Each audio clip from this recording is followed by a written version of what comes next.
All right, so we're going to continue our conversation about ecology of individuals and populations. And because it's a big lecture, because it's going to have a lot of content to it, I wanted to split it up into what I'm calling phase one, phase two, phase three, and so forth. Each phase will have at most three parts to it. The idea is phase one is 45 minutes of lecture, part one, part two, part three. Phase two, 45 minutes of lecture at most, part one, part two, part three. This is trying to be comparable to what you would sit through if we were back in the face-to-face classroom. I would cover 45 minutes of this content on one day, 45 minutes of content on another day. Ecology has a lot of information, so it usually takes 2 to 3 full lecture periods to cover this one chapter. Okay, so that's trying to explain why I broke it up the way I did to help you guys know how to access the content. And obviously, you can take it in those 15-minute chunks, whatever's best for you with your time management, your learning style, etc. But definitely make sure you're taking notes while we're going through this stuff. Write this stuff out. Don't just sit and listen and watch the slideshow. Be an active learner. We don't learn things by just sitting and watching. That's not how we do it. Imagine trying to be a softball player and just sitting and watching a game and say, now I know how to play. You have to get involved. Active learning is one of the best ways to understand the content and retain it much better. Okay, so and as bio majors, you will take an upper level ecology course as you continue on, whether you're going pre-med, veterinarian, dental, pharmacy, etc. Ecology is kind of one of the cornerstones of a biology degree. So I want to make sure you guys have a good, solid background in this area of biology.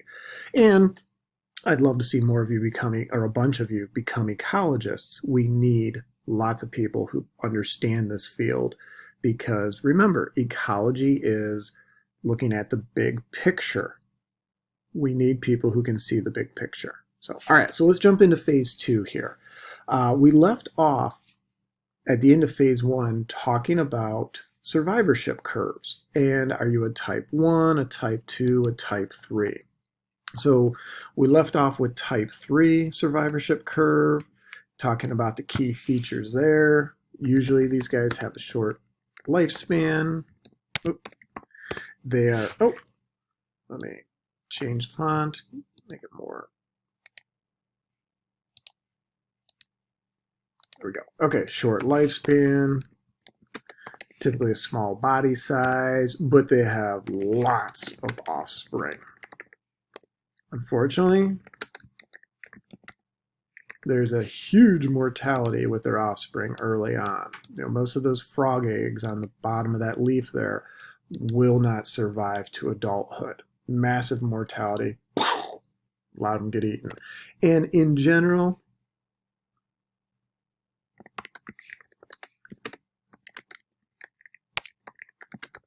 there is limited or no parental care. So if you remember the graph of survivorship curves, type 1 does this. Usually you die at an old age. Type 2 can die at any point. Type 3, most of you die early on. A few of you survive.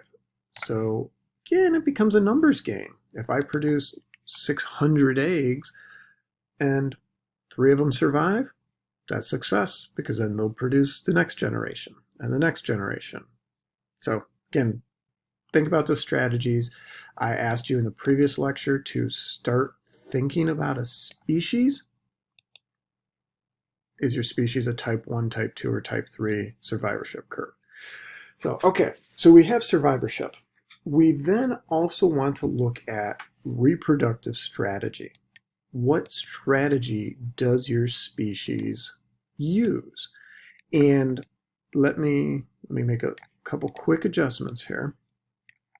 When we talk about strategies, the reproductive strategy used by different species, there is a spectrum.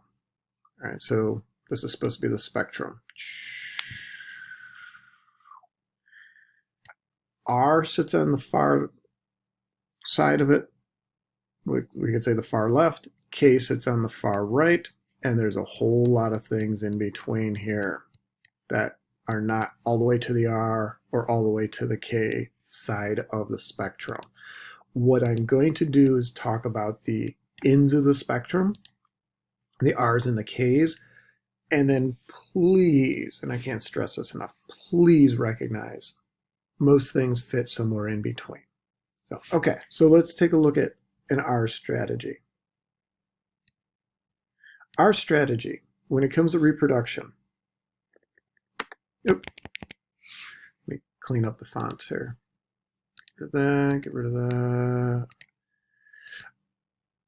Okay, in our strategist,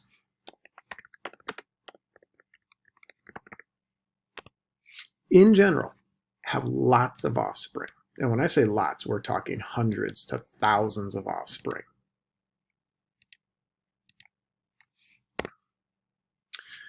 In general,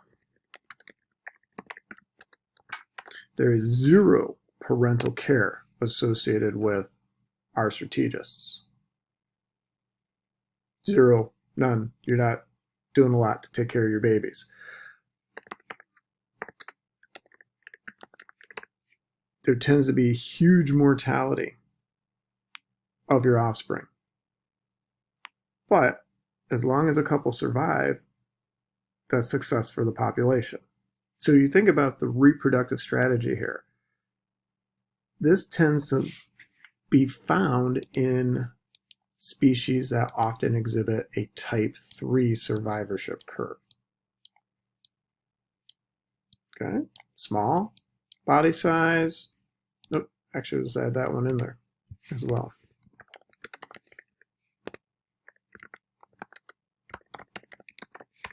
So small body size, quick development.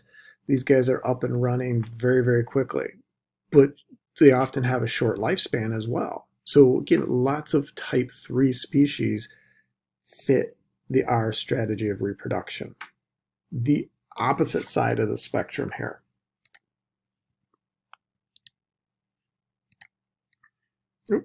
The opposite side would be the K strategists.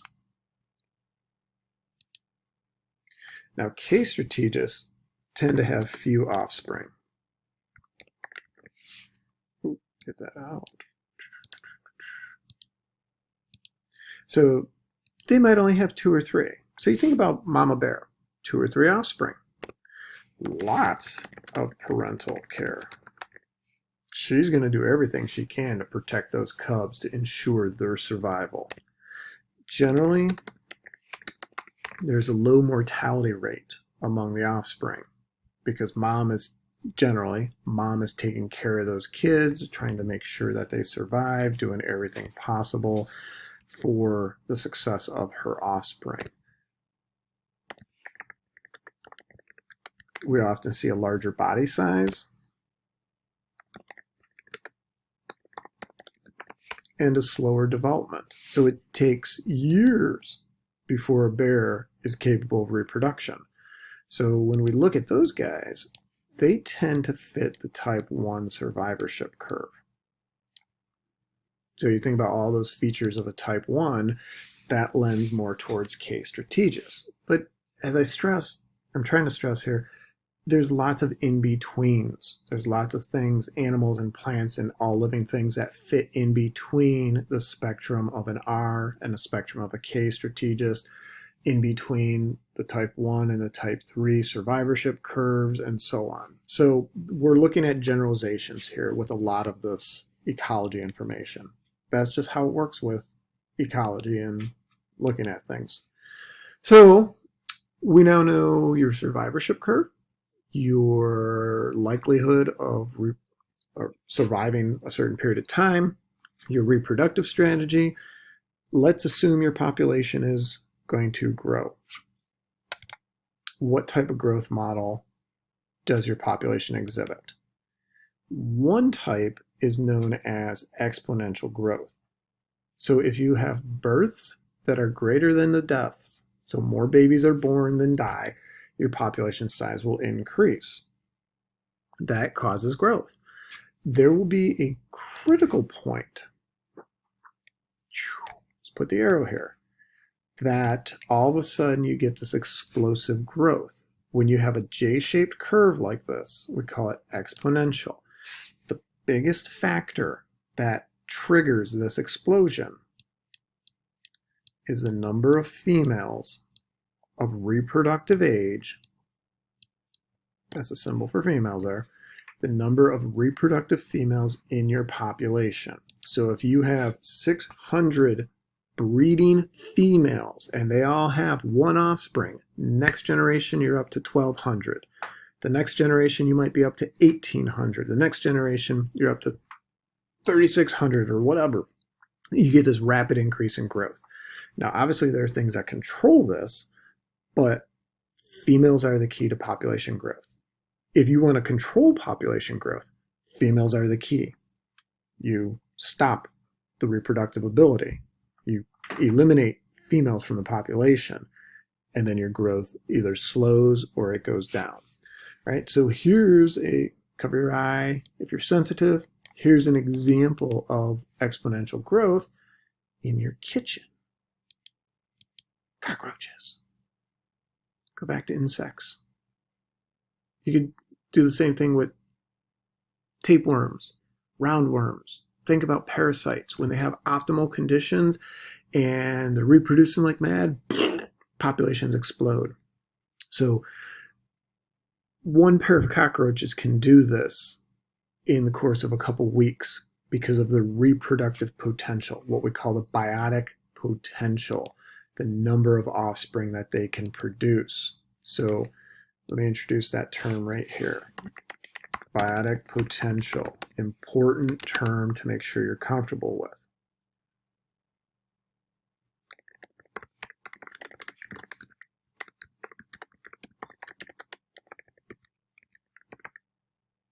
So biotic potential is the production of the maximum number of offspring. So how many kids can you have? And then every generation you're producing the maximum number. You do that a couple generations, you get exponential growth, your population explodes.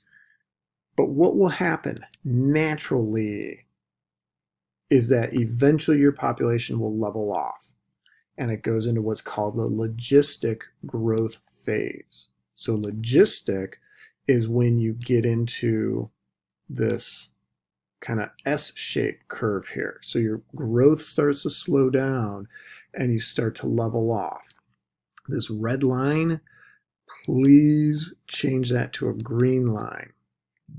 What's known as a stable equilibrium phase, it's not a flat line. It's more of this type of thing. So it oscillates. So what happens is your population your growth slows down, and then it doesn't flatline. Flatline means one dies, one's born. One dies, one's born. When you hit this stable equilibrium phase, you get this oscillation. Okay, a few died, a few were born. A few died, maybe 10 died and 15 were born. But then the next generation, maybe 20 died and 8 were born. But you're not exploding and going up rapidly, and you're not coming down and going down very rapidly. This is natural. So those cockroaches will level off. They level off at what's called the carrying capacity of the environment. That's what drives the stable equilibrium phase of population growth, is carrying capacity. I'll get to that in a minute. So the unfortunate examples is if you overshoot carrying capacity, you have a huge problem. So here's just some examples. When we're looking at seals, fur seals, in the early 1900s, they exploded with population growth and then they leveled off. They hit exponential and then they went to logistic when they reached the carrying capacity of the environment. These are little, we call them cladocacerans or water fleas. They're little crustaceans we could find in ponds. They do the same thing. They explode and then they kind of level off. So in the next lecture, we'll take a look at a real life example of what happens when you overshoot carrying capacity.